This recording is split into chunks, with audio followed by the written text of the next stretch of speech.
Senator Lindsey Graham, RSC, was booed at a Republican event in South Carolina on Saturday after he encouraged attendees to consider getting a COVID-19. The senator was speaking at an event hosted by the Dorchester County Republican Party at the Somerville Country Club.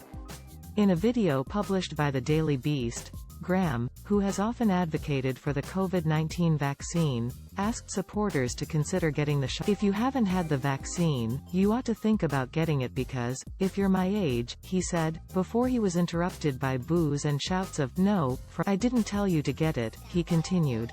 "You ought to think about it." The crowd shouted and booed again. Graham went on to add that he was glad he'd been vaccinated, noting that 92% of people hospitalized with COVID-19 in South Carolina were not vaccinated.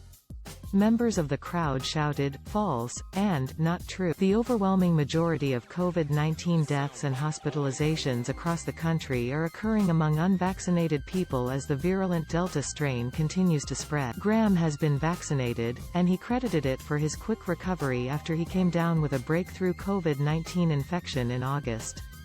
"I'm confident if I hadn't had the vaccine, it would have been a lot worse," he said. Though a number of prominent Republicans, including former President Donald Trump and Senate Minority Leader Mitch McConnell, have endorsed the vaccine in recent months, the messages haven't been able to undo the harm caused by widespread misinformation. Surveys have found that, despite a shift in messaging from top Republicans on coronavirus immunizations, vaccine hesitancy remains strong in holdout areas, and the staunch anti-vaccine base appears unable. Trump was similarly booed at one of his rallies in August after he told supporters he believed in their freedoms but recommended they get vaccinated. It comes as scores of GOP lawmakers, Fox News and other right-wing media sources continue to rail against vaccine mandates announced by President Joe Biden that require businesses with more than 100 employees to require either vaccination or weekly COVID-19. Graham told supporters Saturday he was with them on the mandates, saying they're probably unconstitutional. This article originally appeared on HuffPost and has been updated.